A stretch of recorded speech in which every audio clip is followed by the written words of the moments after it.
성경 봉독하시겠습니다. 오늘 말씀은 창세기 22장 1절에서 14절까지의 말씀입니다. 말씀은 제가 받들어 읽고 마지막 구절은 함께 읽겠습니다. 창세기 22장 1절에서 14절에 있는 하나님의 말씀입니다. 그 일 후에 하나님이 아브라함을 시험하시려고 그를 부르시되 아브라함아 하시니 그가 이르되 내가 여기 있나이다.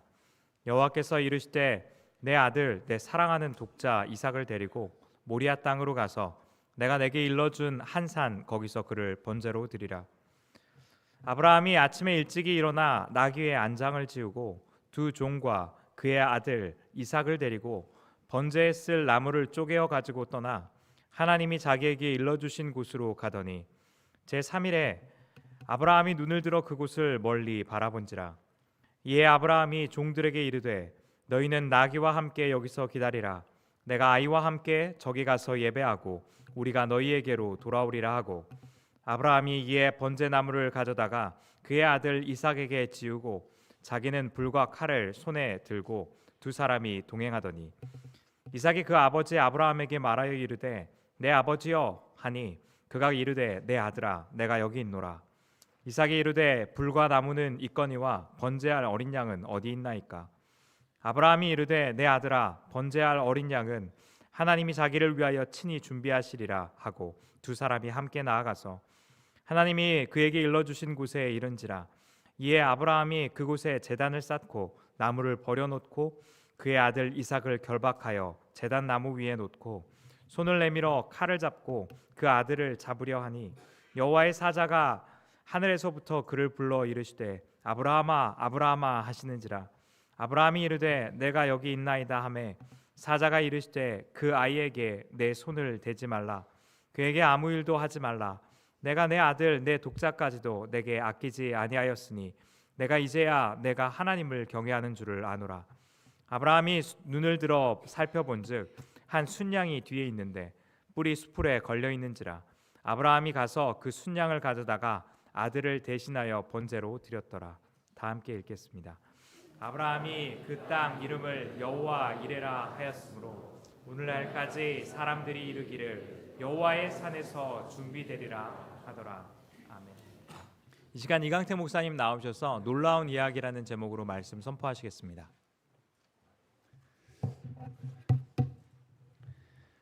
좌우에 인사하실까요? 예수 제자 만드는 교회 KPC 잘 오셨습니다.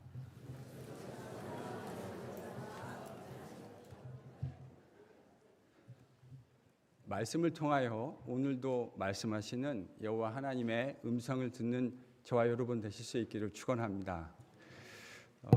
오늘 설교 본문을 읽으시는 분들 중에 똑같은 본문 지난주에 설교를 했는데 왜 또 본문을 읽었을까? 혹시 착오가 아닐까 하시는 분도 혹 계실지 모르겠습니다.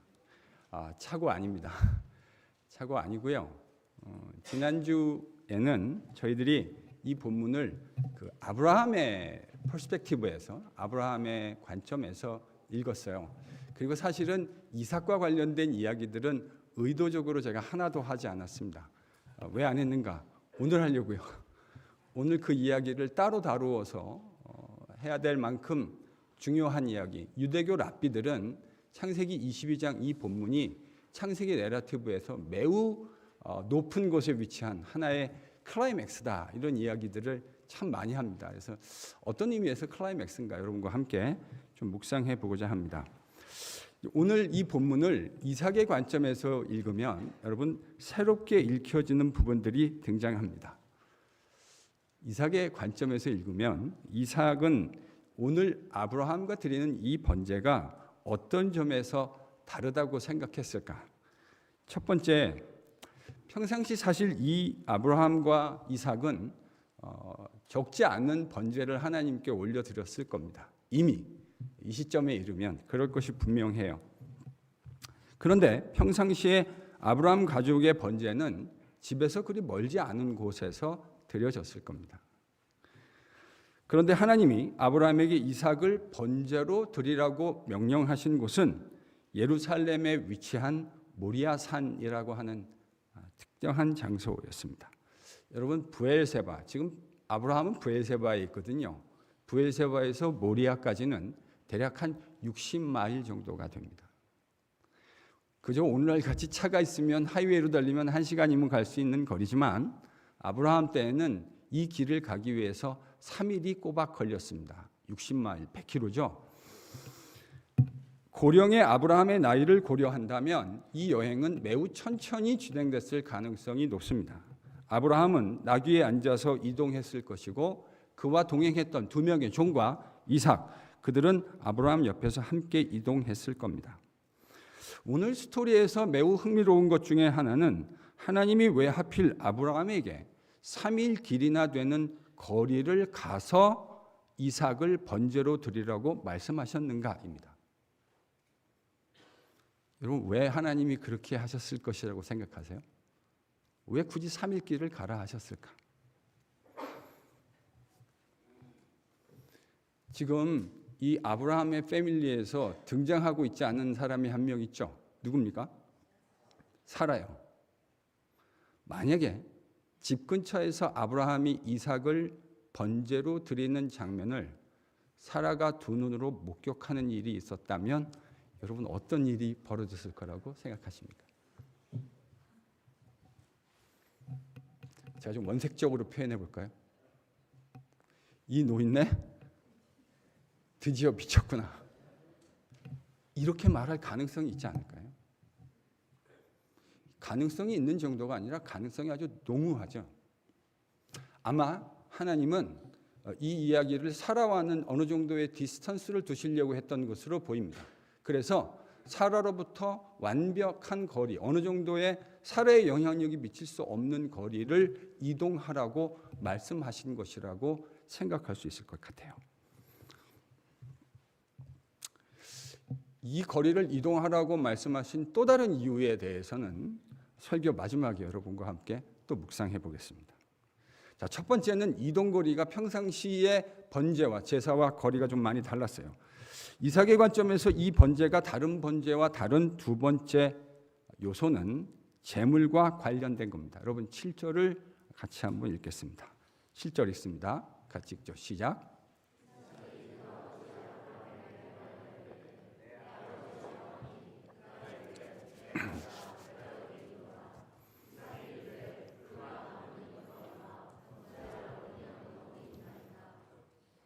여러분 지금 아브라함과 이삭의 이야기를 잘 묵상해 보면 우리가 이 스토리에서 이삭이 우리가 한 가지 유추할 수 있는 게 있어요. 그건 뭐냐면 이삭이 번제라고 하는 시스템에 대해서 꽤나 익숙해져 있다고 하는 사실입니다. 그렇죠? 이삭은 아마도 아브라함과 지금까지 수도 없는 번제를 하나님 앞에 드렸을 겁니다. 그 모든 하나님 앞에 드려진 제사마다 아브라함이 이삭을 데리고 왔을 거예요. 하나님께 드리는 예배의 중요성을 그 모든 번제에서 가르쳤을 것이라고 저는 추측합니다. 그런데 예전 같으면 이 제사를 드릴 때 제물이 준비되어 있었어요. 항상 아버지 아브라함과 드렸던 모든 제사에서 제물이 준비되어 있었는데 단 한 번도 예외 없이. 그런데 이상하게 이번에는 3일길이나 가야 했고 늘상 준비되어 있던 제물이 보이지 않아요. 그래서 이삭의 마음속에 뭔가 이상하다, something fishy, 뭔가 이상하다 하는 생각들을 그가 하게 된 것이죠. 보이지 않는 제물, 이상한 이동거리. 여러분, 이 본문을 이해하는 데 있어서 중요한 핵심 중에 하나가 이삭의 나이를 가늠해 보는 것입니다. 제가 지난주에 이것을 조금 힌트를 드렸어요. 유대 문헌 가운데는 이삭이 지금 특정해서 30살 정도가 되었다고 이야기하고 있는 유대 문헌이 있습니다. 자, 이삭의 나이를 가늠해 볼 수 있는 힌트가 몇 가지 있는데 본문 5절을 보고 저희들이 한번 유추해 보겠습니다. 5절을 같이 읽겠습니다. 시작.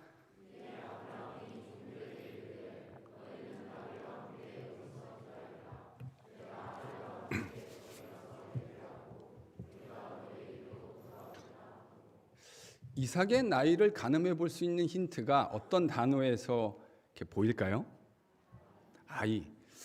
한국말의 아이 그러면 우리는 이 본문에서 이삭이 몇 살쯤 됐을 것이라고 흔히 머릿속에 떠오르세요? 몇 살이요? 10살. 왜 10살일까요? 일부에 비해서 제가 이 질문했더니 10살이라 그러셨거든요. 그 왜 10살인지 모르겠습니다.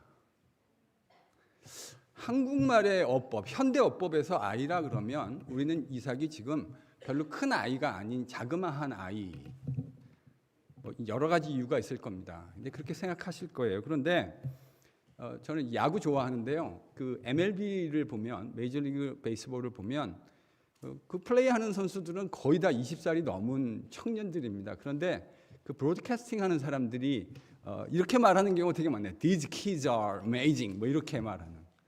그러니까 20세가 넘고 거의 30이 다 된 사람들을 이 아이들이다 이렇게. 물론 이제 브로드캐스팅하는 분들이 나이가 50, 60 이렇게 된 분들이 많으니까 그들이 보기에 한 20세 정도의 사람들은 아들로 보이겠죠.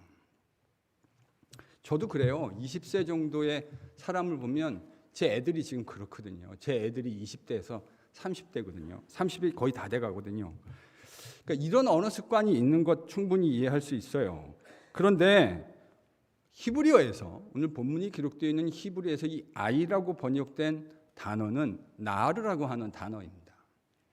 히브리 어법에서 나르라고 하는 단어는 하이틴, 그러니까 10대 중후반에서 30대 정도에 이르는 결혼을 하지 않은 청년들을 referring하는 단어였어요.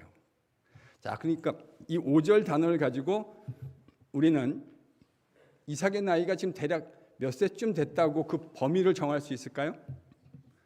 한 16세, 15세, 16세에서 많게는 20대 후반. 요게 요 나르란 단어를 가지고 우리가 이삭의 나이를 추론할 수 있는 첫 번째 근거예요. 이삭의 나이를 가늠할 수 있는 또 다른 힌트가 6절에 있습니다. 6절을 보고 이삭의 나이를 한번 가늠해 보시죠. 같이 읽겠습니다. 시작.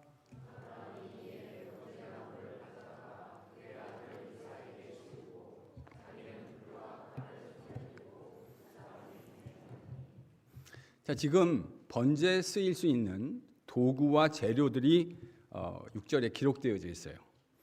근데 불하고 칼은 누구 손에 지금 들려 있습니까? 그리고 번제에 쓸 나무들은요? 여러분, 번제라고 하는 건 통상 양을 한 마리 태워서 드리는 제사를 일컫는 말입니다. 양을 한 마리 온전히 다 태워서 드리려면 얼마나 많은 나무가 필요한지 대충 짐작이 되시죠? 번제에 쓸 나무가 무겁습니까? 칼하고 불이 무겁겠습니까? 당연히 나무가 무겁죠. 근데 가벼운 칼과 불은 아브라함의 손에 들려져 있고 무거운 나무는 지금 누구의 등 혹은 어깨에 지워져 있습니까? 지금 이들이 걸어가야 될 길은 이미 평지를 걸어왔고 이제 산으로 올라가서 나귀를 아마 데려가기 힘든 지역이었을 거예요. 그래서 거기에 가는 과정에서 불과 칼과 나무를 가지고 번제를 드려야 하는데 비교적 더 가벼웠던 불하고 칼은 아브라함의 손에 들려져 있고 훨씬 더 무거웠을 나무 장작은 아들 이삭의 어깨 혹은 등에 지금 메어져 있는 겁니다. 제가 만약 이 상황에서 10살짜리 아들, 여러분이 10살이라고 특정하셨으니까 10살짜리 아들을 데리고 간다고 한다면 저는 10살짜리 아들에게 장작을 지울 것 같지는 않습니다.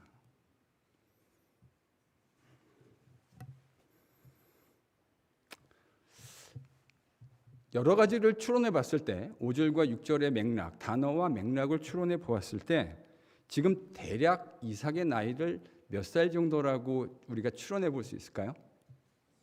10대 후반에서 20대는 넘어갔을 나이다. 이렇게 생각하는 것이 어법상, 문맥상 합리적입니다. 합리적 추론이죠. 제가요, 저희 이 본문 묵상하다가 제 큰 아이를 키울 때 생각해 봤어요. 아빠들은 좀 짓궂습니다. 큰 아들이 있으면 자라나는 과정에서 그 아이들하고 씨름 혹은 레슬링 같은 거 합니다. 여러분도 해보셨나요? 예, 저는 저 아이가 클 때, 큰애 남자아이가 클 때 둘이 씨름, 뭐 여자애들 데리고 그렇게 할 수는 없고요. 남자애들이랑 했는데 제가 얘가 그러니까 국민학교 엘리먼트리를 다닐 때는 걔를 제압하는데 두 손이 필요하지 않았습니다. 한 손으로 제압할 수 있었습니다. 근데 얘가 7학년, 8학년, 그러니까 이제 미들스쿨러가 된 거죠. 그랬더니 이제는 제가 풀 스트렝스로 싸우지 않으면 쉽게 제압하기는 어렵습니다. 근데 이제 미국의 애들은 여기서 짐이라든지 이런 워크아웃 하는 거에 되게 그 관심들이 많아요. 그래서 제가 제 기억에 10학년 정도였던 것으로 기억하는데 제가 저희 아들과 씨름하는 행위를 멈추었습니다. 이젠 힘으로 안 돼요. 애가 10학년이 넘어가니까 제가 힘을 안 되겠더라고요. 걔가 저보다 힘이 더 세요. 그래서 이렇게 하다가는 험한 꼴을 볼 수 있겠다고 생각하고 제가 더 이상 걔를 붙들고 씨름하는 행위를 하지 않았습니다. 여러분, 이런 관점에서 오늘 본문, 이런 배경을 가지고 구절을 다시 읽어보겠습니다. 그러면 여러분이 이 관점을 가지기 전에 보이지 않았던 관점들이 보이시게 될 겁니다. 구절을 같이 읽겠습니다. 시작.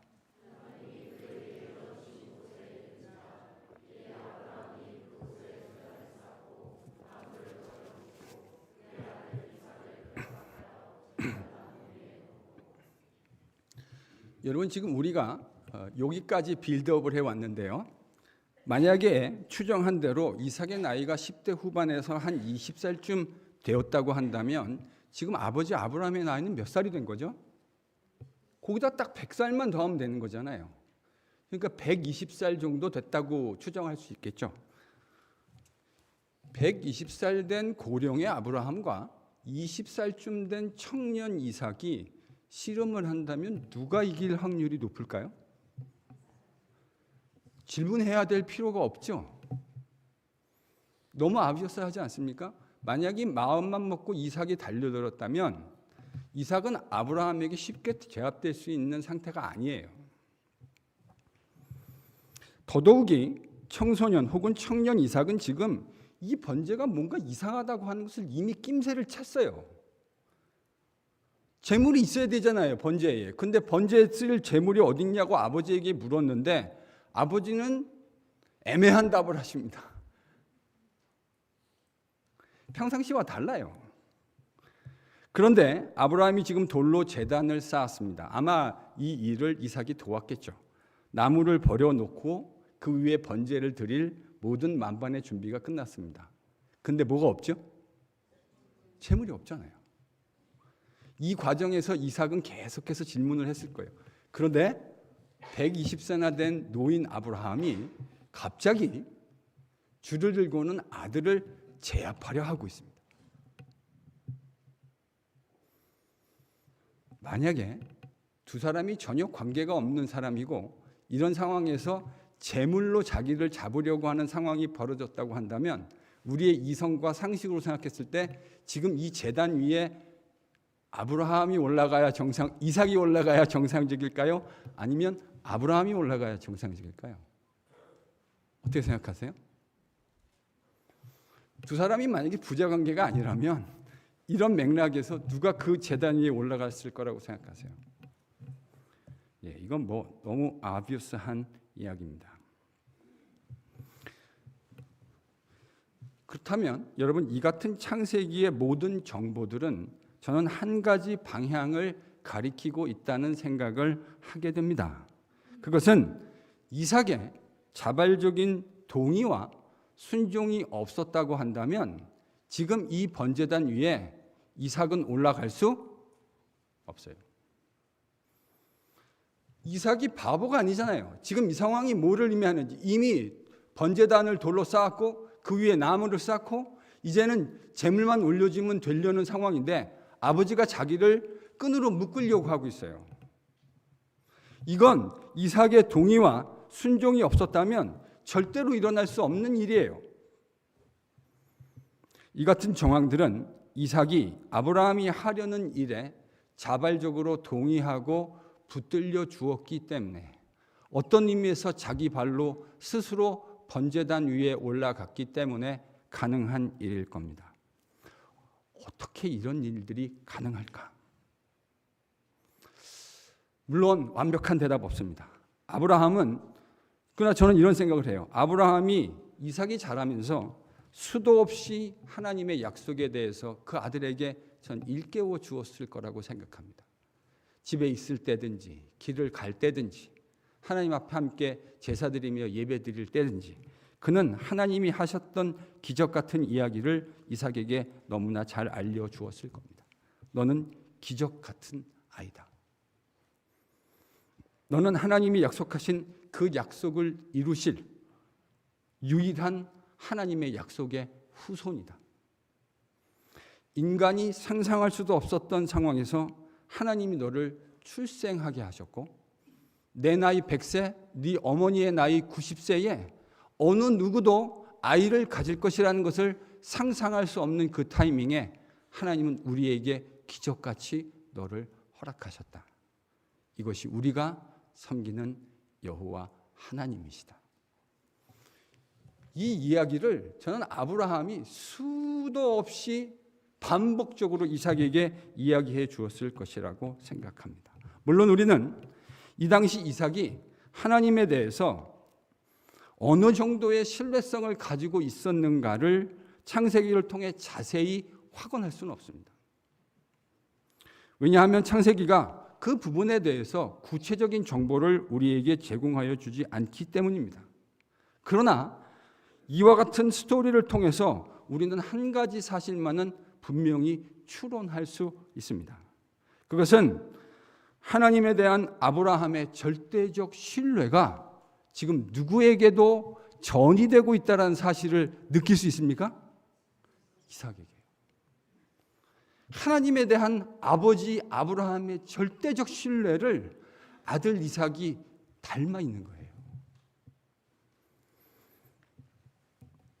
이삭의 자발적인 순종을 상정하지 않으면 저는 이 장면을 합리적으로 이야기하기가 매우 어렵다고 생각합니다.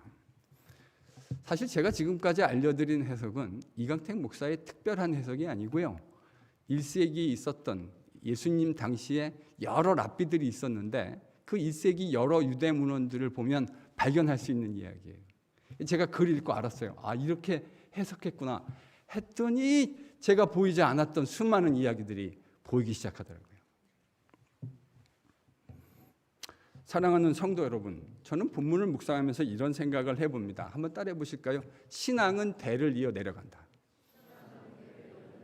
예, 진짜 그런 것 같아요.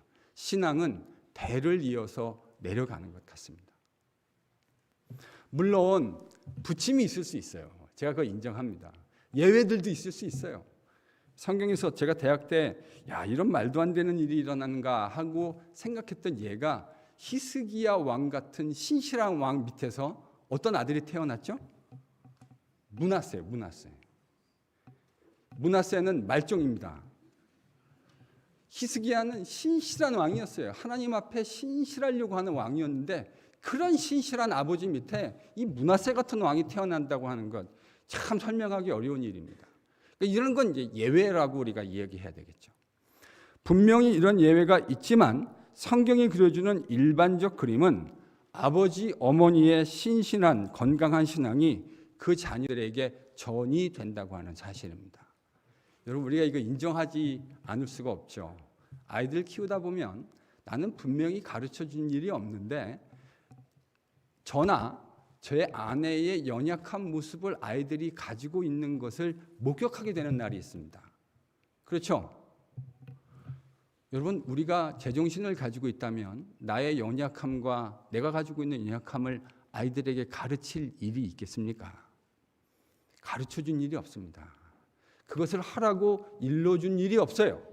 그런데 놀랍게도 아이들은 우리가 가지고 있는 그 연약함을 그대로 답습하고 있는 것을 봅니다. 뭘 보고 배웠을까요? 여러분, 뭘 보고 배웠다고 생각하세요? 우리가 하는 말을 통해서 배운 게 아니고요. 우리가 하는 행동을 통해서 배운 거예요. 우리는 가르쳐준 일이 없어요. 그와 같은 죄를 지으라고 교육한 일이 없지만 그들은 어느새 우리의 연약함과 죄악을 닮아 있고 배워 있어요. 주님 앞에 신실하게 몸부림치는 부모의 신앙을 여러분 아이들이 봅니다. 아이들이 말을 안 한다고 하는 것을 가볍게 여기지 마시기를 바랍니다. 우리가 하는 모든 행동들을 아이들이 다 봅니다. 그리고 다 학습합니다. 우리가 가르친 말을 보고 배운 게 아니고요. 우리가 우리의 가치를 우리의 삶으로 표현한 그 행동들을 그 아이들이 다 보고 이미 배우고 있는 거예요. 그런 의미에서 건강한 신앙인의 삶의 모습을 자녀들에게 보여주실 수 있기를 바랍니다. 저는 이게 지혜라고 생각합니다. 말로 가르쳐 주는 것보다 훨씬 더 강력한 것이 삶으로 가치를 가르쳐 주는 겁니다. 아빠와 엄마가 어디에 가치를 두고 있는지를 아이들에게 삶으로 보여주는 거예요. 저는 이게 훨씬 더 강력한 교육이 된다고 생각해요. 그러면 그 자녀들도 자연스럽게 순종의 삶을 받아들이게 될 가능성이 저는 더 높다고 생각합니다. 여러분, 사람은 학습되어진 것을 합니다. 맞죠? 우리는요, 학습되어진 것을 하게 돼 있어요. 내가 인식을 하건 인식을 하지 못하건 우리는 학습되어진 것을 해요. 만약 부모들이 돈이 아니라 하나님을 섬기기 위해서 벌벌벌벌 떨며 사는데 그 아이들이 돈을 추구하는 모습으로 살아가겠어요? 부모들이 성공이 아니라 섬김의 삶, 예수 제자된 삶을 살기 위해서 하나님의 말씀 앞에 벌벌벌벌 떨며 살아가는 모습을 자녀들에게 보여주는데 자녀들이 자신들의 탐욕과 세상의 성공을 추구하는 모습으로 살아가겠어요?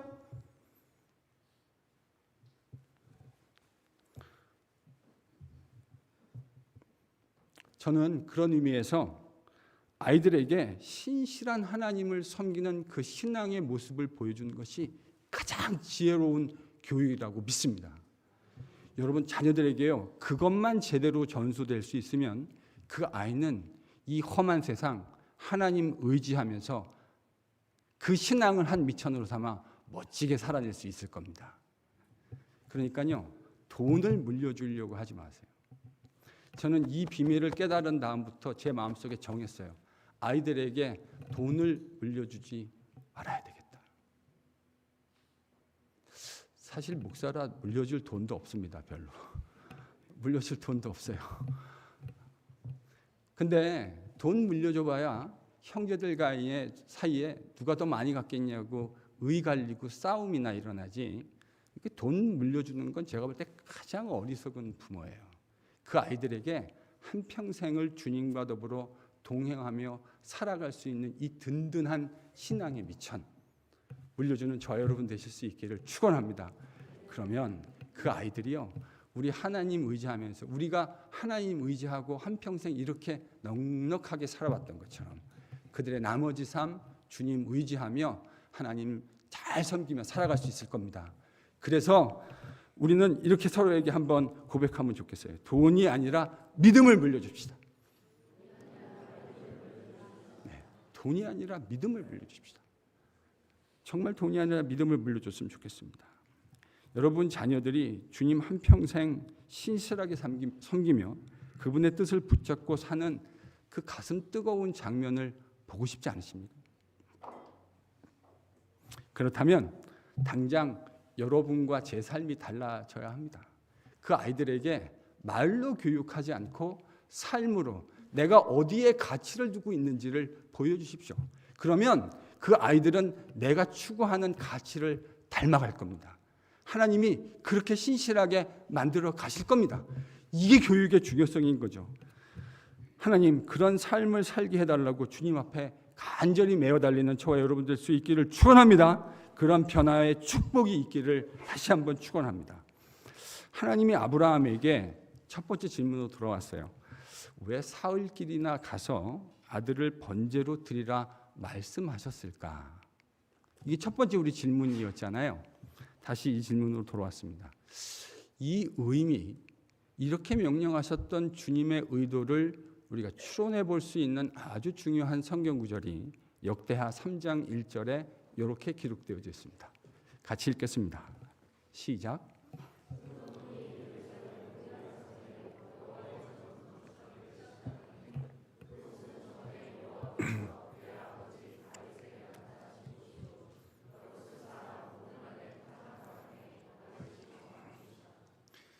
여러분 지금 솔로몬이 어디에다 성전을 건축했다고요? 예루살렘에 위치해 있던 모리아 산.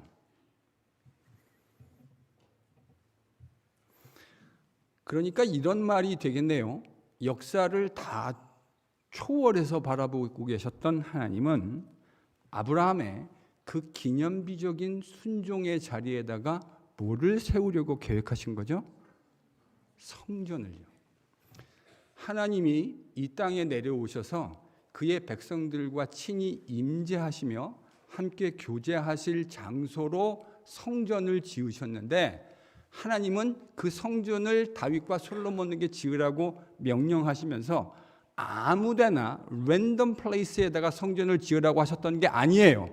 어디를 특정해서 지으라 하셨죠? 모리아 산. 이 모리아 산은 어떤 산입니까?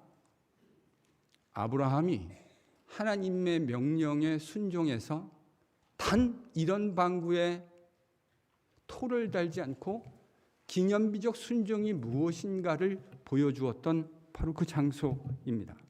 아들 이삭이 아버지와 그 아버지가 섬기는 하나님을 신뢰해서 자신의 생명마저도 기꺼이 그 손에 맡겨드렸던 순종의 자리였습니다.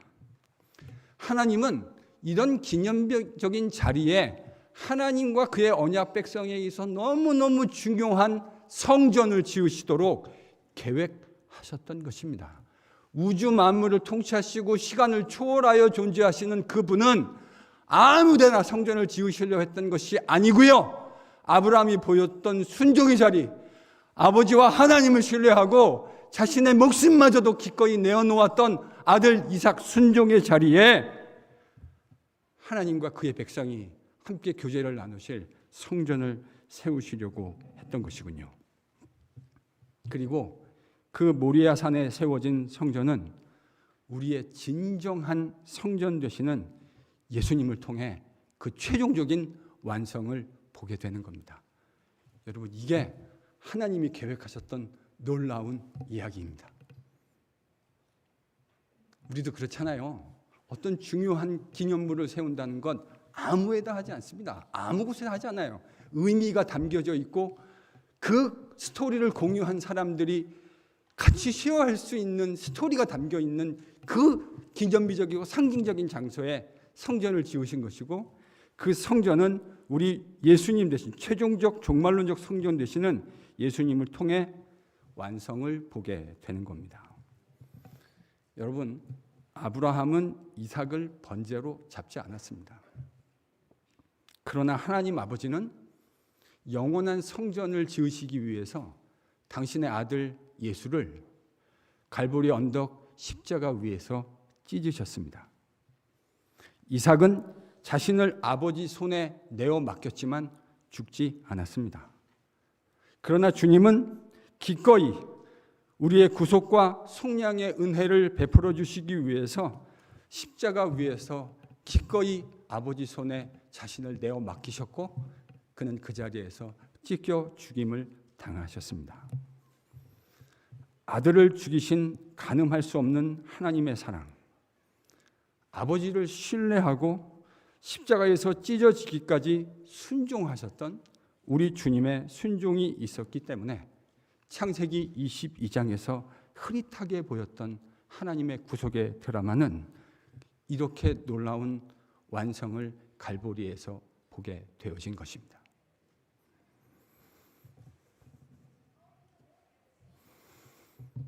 그래서 마땅히 죽었어야 할 죄인인 우리들이 하나님의 구속의 은혜를 찬양하며 가슴 뜨겁게 이 세상을 살아갈 수 있는 은혜를 입게 된 것입니다.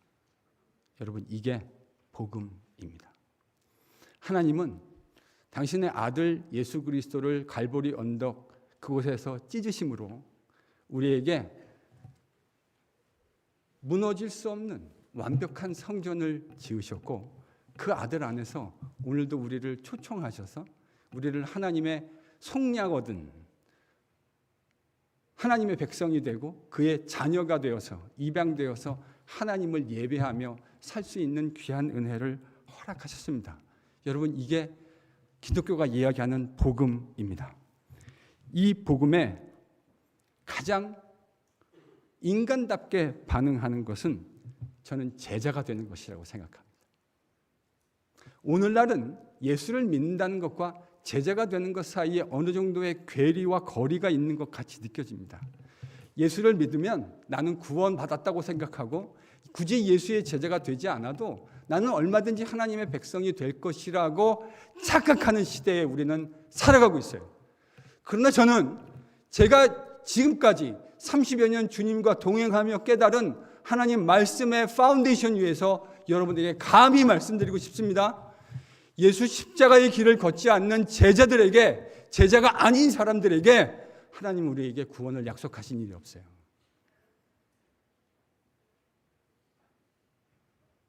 제가 읽는 성경은 그래요. 예수 제자가 아니고 그저 일주일 살면서 한 번도 주님 생각하지 않고 주님 말씀 한 번도 펴보지 않고 단 5분도 기도하는 것이, 식사 기도 이외에는 기도하는 것이 전혀 습관이 되어 있지 않고 그렇게 살면서 내가 예수의 제자고 하나님의 구원 얻는 백성이 될 것이라고 하는 사람들에게 성경은 구원을 약속한 일이 없어요. 여러분, 이 구원은 누구에게만 주어진 약속입니까? 예수의 제자들에게만 주어진 약속입니다. 예수를 믿고 그의 십자가의 길을 걷고 내 삶의 가치를 예수 그리스도의 하나님 나라의 복음의 가치로 변환해서 예수님 걸어가신 십자가의 길 나도 기꺼이 따라가겠노라고 헌신하고 뛰어나오는 사람들에게만 허락하신 길이 저는 기독교가 약속한 구원이라고 믿습니다. 제가 여러분에게 와서 처음 설교한 설교 내용을 기억하십니까? 목사님, 지난주 설교도 가물가물한데 5개월 전 이야기를, 이스라엘 백성들이요 성전에 올라가면서, 그러니까 하나님께 예배하러 가면서 그들이 뭐라고 착각하고 있었죠? 나는 하나님을 섬기는 백성이고 여호와 하나님께 구원 얻는 백성이라고. 왜? 성전에 올라가서 예배하고 있으니까. 하나님이 선지자를 통해서 뭐라고 말씀하십니까? 니들은 내 백성이 아니다. 니들은 내 백성 아니다. 여러분, 저는 똑같은 일들이 오늘날 우리의 교회 현실 속에서 일어나고 있다고 생각합니다. 물론 저는 하나님이 보시는 것처럼 다 볼 수 없습니다.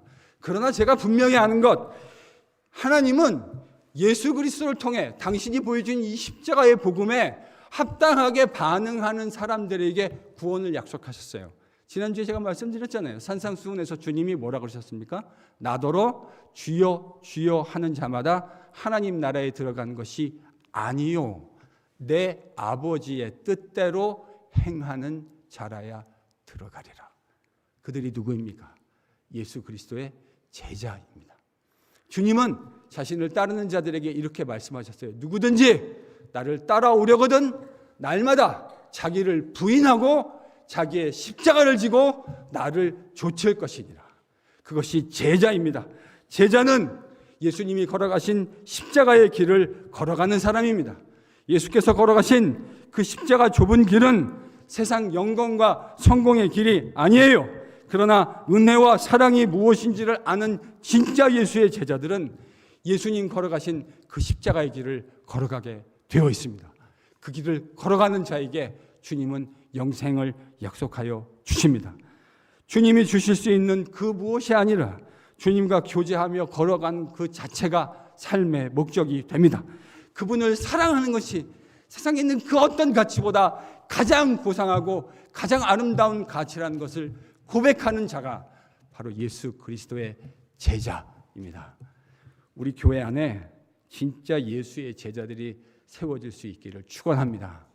예수님이 생각하시는 가치로 세상을 바라보고 생각하고 주님이 가지고 계신 가치를 우리의 삶을 통해 추구하고 그렇게 주님과 함께 이 세상을 동행하며 사는 것이 내 인생의 가장 아름다운 행복한 길이라는 것을 기꺼이 인정하며 십자가의 좁은 길 주님과 함께 찬양하며 걸어가는 바로 그 사람이 예수 그리스도의 제자입니다. 그 제자는 하나님께서 우리에게 약속하신 아름다운 완성된 하나님의 나라에서 하나님과 영원히 왕같이 통치하며 살아가게 되는, 그 이후에만이 아니라 이 땅에서 이미 그런 삶을 살아가는 행복한 삶의 삶을 살아가게 되는 것이죠. 이런 진짜 예수의 제자들이 일어나는 KPC가 될 수 있기를 축원합니다. 이런 제자들을 통해 하나님은 오늘도 당신의 아름다운 새 창조의 역사를 이루어 가십니다. 하나님은요, 제자가 아닌 사람을 통해 일하지 않으세요. 하나님은 제자를 통해 일하십니다. 왜냐하면 그의 가치는 예수의 가치가 되어 있기 때문입니다. 우리 모두 이제 새로운 한 해, 벌써 한 달이 지나갔더라고요. 아침에 일어나서 묵상했더니 2024년 벌써 한 달이 지나갔어요.